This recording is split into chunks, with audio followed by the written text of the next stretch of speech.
নমস্কাৰ। আজি market open হ'ল, অপেন হৈ সেউজীয়া কেণ্ডেল বনাই গৈ আছে।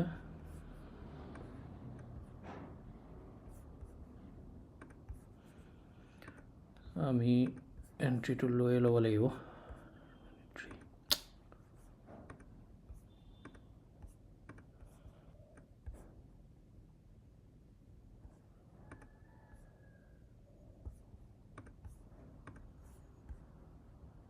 এই তেৰিকা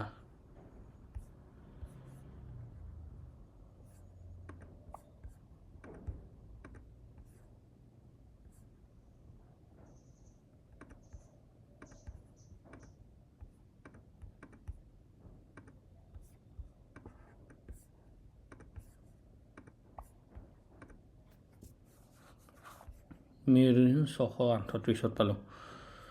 বহুত এইটো 620 মানত পোৱা হ'লে ভাল আছিলে। নিফটি এইটো 120ত আছিলে, 130ত আছিলে। কথাটো হ'ল কালিৰ অপেনিং আজিৰ অপেনিং একেই, তললৈ যাওক লাগিলে, কিন্তু মাৰ্কেটে চাৰ্ট ৰিপিট নকৰে। তো জাষ্ট সেইটো হিচাপতে আমি আচলতে প্ৰথম কেণ্ডেলডালতে ল'ব লাগিছিলে, আমাৰ ভুল হ'ল। কিন্তু দেখিছেনে ৰঙা কেণ্ডেল বনিছে যদিও প্ৰিমিয়ামো কমা নাই। কথাটো সেইটো, প্ৰথম কেণ্ডেলডাল লোৱা হ'লে বহুতখিনি প্ৰফিট হৈ গ'লহেঁতেন। আমি সেইটো ভুল কৰিলোঁ, কাৰণ মাৰ্কেটে কালিও এনেকুৱা কৰিছে, আজিও এনেকুৱা কৰিছে। আজি গৈ পেলাই ইয়াৰ ৰেজিষ্টেঞ্চ লৈ নামি নাহে, আৰু নিফটিও কালি সেইটো কৰিছে, আজি সেইটো কৰিছে। ইয়াত চেলাৰ আছে, এই চেলাৰখিনিক টাৰ্গেট কৰিব, এটলিষ্ট কিবা এটা ব্ৰেকআউট দিব। কিন্তু ইয়াত এটা কথা হ'ল, নিফটিয়ে অপেনিং কেণ্ডেলৰ ব্ৰেকআউট দিলে, বেংক নিফটিয়ে অপেনিং কেণ্ডেলৰ ব্ৰেকআউট এতিয়ালৈকে দিয়া নাই। কিন্তু এটা কথা ভাল হ'ল, আমি সৰু সুৰাকৈ প্ৰফিটত আহি পাই গ'লোঁ, কাৰণ কালি আমাৰ লছ হৈছিলে। এতিয়া বেংক নিফটিয়ে এইটো 700 ব্ৰেকআউট কৰিব, ইয়াৰো ব্ৰেকআউট হ'ব। তেতিয়া যদি সেইটো হয় আমাৰ কাৰণে ভাল হ'ব। বেংক নিফটি অলপ ৰেজিষ্টেঞ্চ লোৱা দেখাইছে, আমি প্ৰফিট লছটো অলপ ঠিকে আছে। কথাটো আছিলে আপোনাৰ মাৰ্কেট 10 তাৰিখে মানে শুকুৰবাৰে ই বহুত ওপৰলৈ উঠি গ'ল। তাৰপিছত ওপৰত চেলাৰৰ এছ এল টেচেল নাছিলে, আৰু সোমবাৰে কি কৰিলে, সোমবাৰে আপোনাৰ প্ৰায় ছাইডৱেজ গৈ পেলাই অলপ ছাইডৱেজটো গেপ আপ মোমেণ্টাম দি পেলাই ছাইডৱেজটো ওপৰলৈ গৈ পেলাই ক্ল'জ কৰিলে। তো ছাইডৱেজটো গেপ আপ হ'ল, এই চেলাৰখিনি অলপ প্ৰফিটত আহিলে, আৰু এইখিনি ইয়াত যিকেইজনে ধৰক বহিছিলে, আৰু ইয়াত যদি বোলে আমি এইখনত পুট লৈছিলোঁ, পুট আমাৰ ছাকচেছ হোৱা নাছিলে, কাৰণ আমি ইয়াৰ পৰা এণ্ট্ৰি লৈছিলোঁ, বেংক নিফটি নমা নাছিলে সেইমতে। তো তাৰপিছত এই পুটটোত ছাকচেছ নহ'ল, আৰু ইয়াত আপোনাৰ বায়াৰ চেলাৰ দুইখিনিয়ে আছিলে, কাৰণ ইয়াতকৈ ওপৰলৈ যোৱা নাছিল যিহেতু, চ' চেলাৰ আছিলে আৰু বায়াৰে ইয়াত বাই কৰি থৈছিলে। আৰু মাৰ্কেটৰ ট্ৰেণ্ড অভাৰঅল চাবলৈ গ'লে পজিটিভ। তো ট্ৰেণ্ড পজিটিভ, এইখনত অলপ চেলাৰ আছে, ইয়াত অলপ বায়াৰ আছে, ইয়াত কালি অলপ চেলাৰ সোমাই পেলাই এই গোটেই বায়াৰখিনি উলিয়াই দিলে, এই ৰেণ্ডম বায়াৰখিনি আৰু এই তলৰ বায়াৰখিনি প্ৰফিট কম কৰিবলৈ, আৰু এই বায়াৰখিনি উলিয়াই পেলাই মাৰ্কেটে ব্ৰেকডাউন দি পেলাই ক্ল'জ কৰিলে, মানে ব্ৰেকডাউন দি অলপ ওপৰলৈ গ'ল। আৰু নিফটিটো একেই, ট্ৰেণ্ড পজিটিভ, ইয়াত কোনো নাছিলে, ইয়াৰ ব্ৰেকআউট হোৱা নাই, ইয়াৰ বায়াৰখিনিক উলিয়াবলৈ নিফটিয়ে ব্ৰেকডাউন এটা কৰিলে, তাৰপিছত অলপ ওপৰলৈ গৈ মাৰ্কেট ক্ল'জ কৰিলে।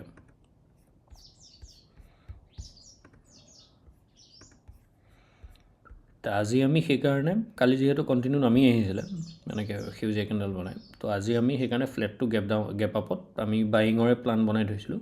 গেপ ডাউন হোৱালে কথা বেলেগ আছিলে, এই ছাপৰ্টটোৰ তলত অপেন হোৱা হ'লে, কিন্তু ফ্লেটটো গেপ আপত আমাৰ বাইঙৰ প্লান আছিলে। আৰু কালি এনেকুৱাকৈ কেণ্ডেল বনাই নামি আহিছে, আজিও তেনেকুৱাকৈ কেণ্ডেল বনাই নামি আহিব। মাৰ্কেটে চাৰ্ট ৰিপিট বহুত কমেই কৰে, তো সেইটো হিচাপতে আমি ছেকেণ্ড কেণ্ডেলডালতে এণ্ট্ৰি লৈছিলোঁ, আৰু প্ৰফিটটো বহুত কমি গ'ল। কথা নাই, চাই থাকোঁ, মাৰ্কেটৰ কথা আহে, ৰিপিট নকৰোঁ বুলি কৈও কৰি দিব পাৰে। তো মাৰ্কেটে যদি ৰিপিট কৰে তেতিয়া আমি ইমানলৈকে ৰখিবই নোৱাৰিম, আমি ইমানতে ওলাই যাব লাগিব, আমাৰ এছ এল ইমানতে গুচি যাব। তো সেইটো এটা কথা হ'ল, কিন্তু চাওঁ কি হয়।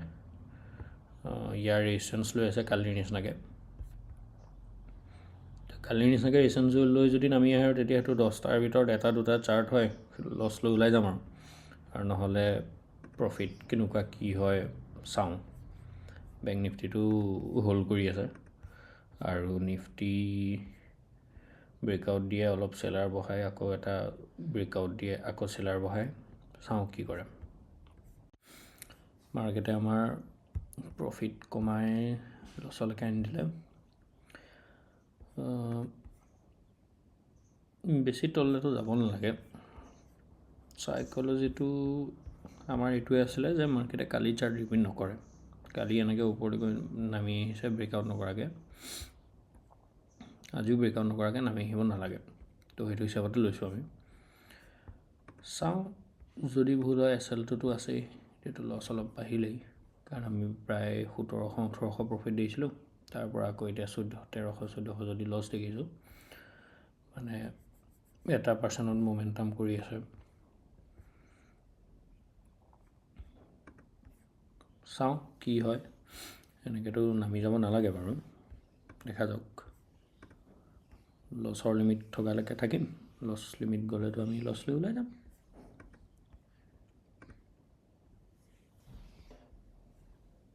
প্ৰফিটেই হওক লছেই হওক দুইটা হ'ব লাগে। কিমান সময় লয় তাকে চাম আৰু।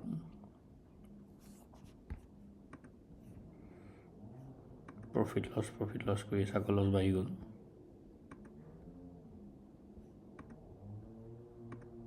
বহুতেই বাঢ়ি গ'ল।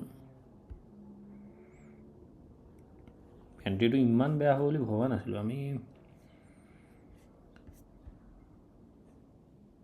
ব্ৰেকডাউন কৰিলেতো ৰিপিট কৰাই হৈ গ'ল চাৰ্ট। নিফটি ঠিকে আছে বাৰু, নিফটি খেলি কৰা নাই ইয়াকে।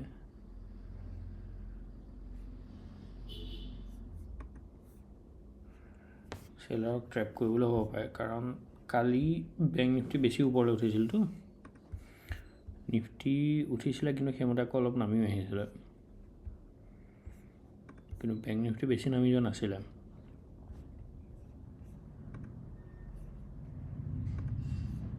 কিন্তু চাওঁচোন এইডালত কি কৰে 529, নহ'লেতো 500 ব্ৰেকডাউন কৰিবলৈ গুচি যাব, তেতিয়াতো লাভেই নাথাকিব। এনেকুৱাকৈ যদি বনে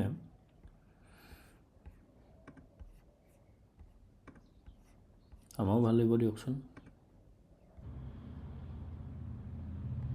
অঁ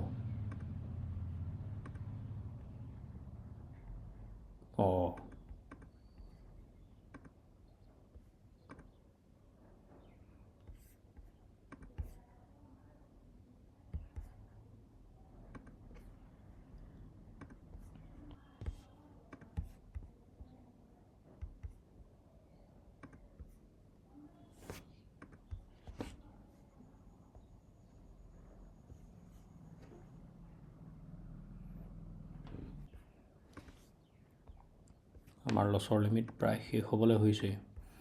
আৰু এডাল কেণ্ডেল চাওঁ আৰু।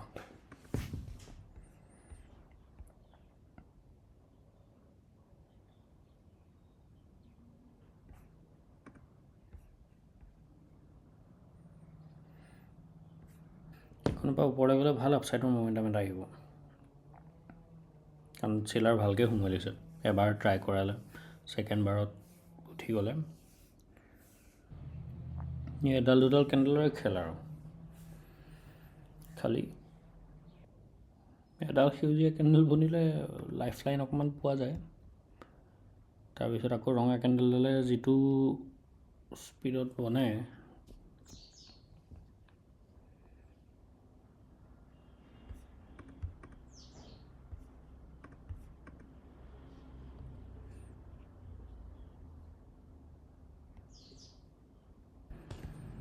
লছ আমাৰ কমি আহিছে অলপ।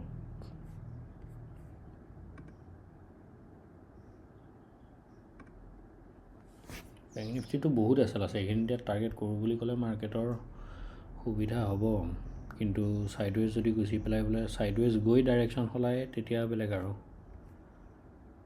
তেতিয়া আমি সময়মতে ওলাই যাব লাগিব।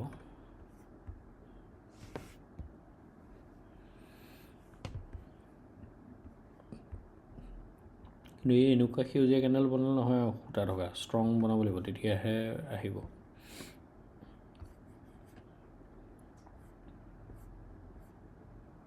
নহ'লে এতিয়া এই নেক্সট টাইম প্ৰথমবাৰ মাৰ্কেটে কি কৰিলে ষ্ট্ৰেংথ আছে বুলি মাৰ্কেটৰ প্ৰথমবাৰ মাৰ্কেট তললৈ যাওঁতে প্ৰিমিয়াম ইমান নকমালে কিন্তু পিছৰবাৰ যদি মাৰ্কেট তললৈ যায় অকণমান এতিয়া ইয়াৰ পৰা ইমান আহিলেও আগৰবাৰ যিমান লছ হৈছিলে আমি ইয়াতে সিমান লছ দেখি যাম দেখা যাওক কি হয় কাৰণ এতিয়াতো মাৰ্কেটে আমাৰ লছ কমাব 0-0লৈ আনিব তাৰপিছত প্ৰফিট দিব যদি মাৰ্কেটে এইখিনি চেলাৰক টাৰ্গেট কৰে আৰু যদি নকৰে তেতিয়াতো গ'লেই মাৰ্কেটে অকণমান ঘূৰিলে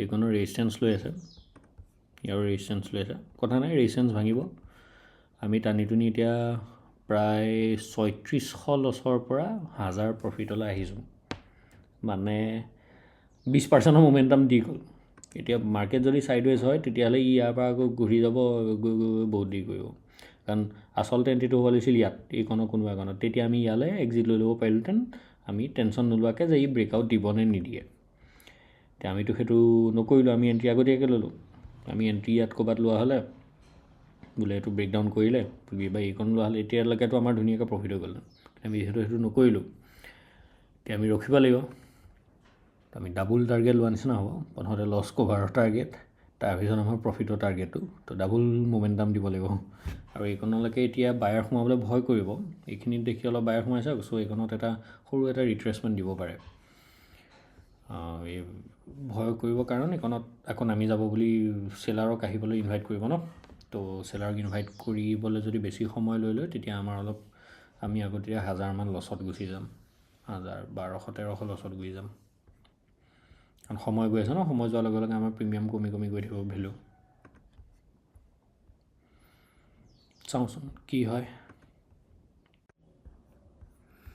আমাৰ মাৰ্কেটে এই ব্ৰেকআউটটো দিব এতিয়া আমি 769 মানলৈকে টাৰ্গেট ৰাখিব পৰা হ'লে ভাল আছিলে কাৰণ বেংক নিফটিত ব্ৰেকআউট দি দিয়া হ'লে নিফটি এটলিষ্ট সিমানমানলৈকে আহি গ'লে প্ৰায় প্ৰফিট হৈছেই আৰু অকণমান এইখনৰ পৰা ঘূৰি পেলাই এডাল কেণ্ডেলৰ কাৰণে ৰখি আছোঁ কাৰণ আমি দুডালহে পালোঁ আৰু এডাল আমি আগৰ পৰা পাবলৈ ৰখিয়ে আছিলোঁ আমাৰ প্ৰফিট ভালেখিনি এতিয়া বহা আৰম্ভ হৈছে তো আমি এইডাল কেণ্ডেলতে এক্সিট মাৰিম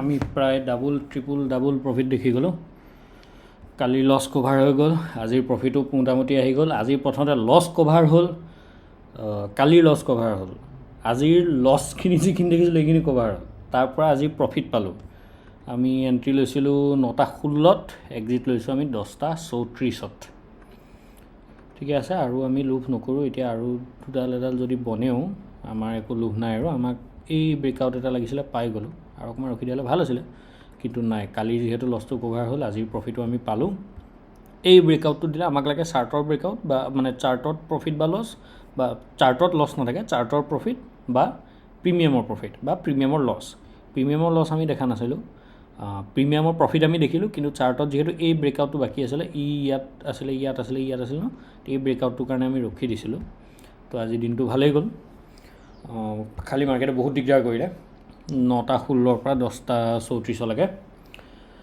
ৰখি মেলি ঠিকেই গ'ল যি হ'ল সদায় ভালেই হয় তো আজিৰ কাৰণে ইমানেই আমি এণ্ট্ৰি লৈছিলোঁ কেলৈ কাৰণ তলৰ বায়াৰখিনি গুদিয়ালে আৰু ইয়াত চেলাৰ বহি আছে ইয়াতো বেংক নিফটিটো তেনেকুৱাই যে তলৰ এই বায়াৰখিনিক উলিয়ালে এই বায়াৰখিনিকো ৱাৰ্ণিং দিলে এই তলৰ বায়াৰখিনিক ৱাৰ্ণিং দিলে এই বায়াৰখিনিক উলিয়ালে এইখিনিত চেলাৰ বহি আছে তো এই চেলাৰখিনিক আমি টাৰ্গেট কৰি এণ্ট্ৰি লৈছিলোঁ এণ্ট্ৰি লওঁতে আমাৰ অলপ ভুল হ'ল কাৰণ আমি মাৰ্কেটে ৰিপিট নকৰে বুলি আমি ইয়াৰ পৰাই ওপৰলৈ যাব বুলি লৈ ল'লোঁ য'ত নেকি মাৰ্কেটে অলপ ৰিপিট কৰাৰ নিচিনা দেখুৱাই পেলাই ওপৰলৈ গৈছে তাৰপিছত মাৰ্কেটে কণ্টিনিউ আমাক ওপৰলৈ গৈ লাভখিনি দি আমি এক্সিট কৰিলোঁ। এতিয়া আৰু অলপ বাঢ়ি আছে, কিন্তু আমি এক্সিট কৰিলোঁ, বেছি লোভ কৰিব নাপায়।